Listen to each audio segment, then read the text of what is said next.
New biker ka ba? O di mo pamilyar yung mga basic tips, maintenance na dapat gawin? Bike. So, andito tayo ngayon sa Pit Bikes para i-share namin yan sa inyo. So, for me, as a biker, Para sa akin naman, as bike mechanic, ituturo ko naman yung mga basic maintenance para sa inyong mga bike. so unang-una is yung mga tire pressure natin. So, magdidepende din yan kung saan tayo magbabike. Magti-trail ba tayo or magro-road? Pag road, dapat matigas talaga yung mga tire pressure natin. Kasi, pag medyo malambot yan, mabagal yung rolling niya at medyo mabigat.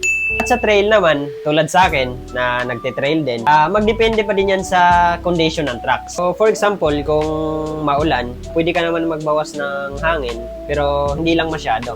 Iwas flat na din, ganun. Pero magdepende pa rin yan sa weight mo Kasi pag tama yung tire pressure natin, komportable tayo lumusong at safe na din. At sa tire maintenance din natin, lalo na pag nakatubeless tayo, dapat i-check din natin 2 to 3 months yung mga gulong natin. Kasi di natin napansin na tuyo na pala yung sealant dun sa ilalim. Kaya kung ganun, ipa-check nyo na sa bike shop or pwede kayong pumunta dito sa amin, sa Pit Bikes, para ma-check natin yan.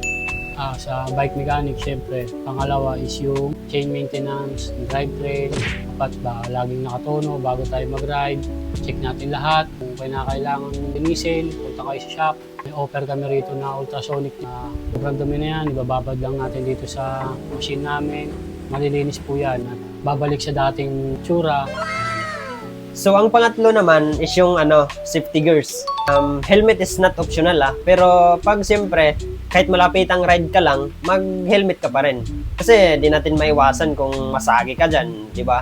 Di naman natin gustuhin yun, pero maging responsable pa rin talaga tayo sa sarili natin. Pang-apat, syempre, kailangan timing yung pag-shift natin, hindi pwede yung bara-barang shifting kasi magkakaroon ng problema, maaaring maputol yung chain, bumalibo yung RD. Kailangan timing yung pag-ano natin. Hindi natin kailangan palaging shift Hindi depende yung shift sa pakyat, pababa, di ba? Doon tayo babalanse. At yung last naman, yung pinaka-importante ko sa pag magpabudol sa tropa, alamin mo muna kung saan yung ruta. Kasi may mga tropa tayo dyan na kung nag-aaya sila, tapos sabihin nila, dyan lang tayo sa malapit. Hindi mo alam, ikaw na baguhan lang or kakabalik lang magbike, sasama ka agad. So, alamin mo kung saan yung ruta, kung kaya mo ba yun, kaya ba sa sarili mo, or kaya sa bike mo, ganun. Kasi, for example, nakakondisyon naman yung bike mo, tapos yung katawan mo, hindi. Siyempre, hindi ka rin uobra dyan, ganun. So, dapat enjoyin mo lang yung padjak, yung view ng pupuntahan mo, ganun. Tapos, ride safe lang palagi.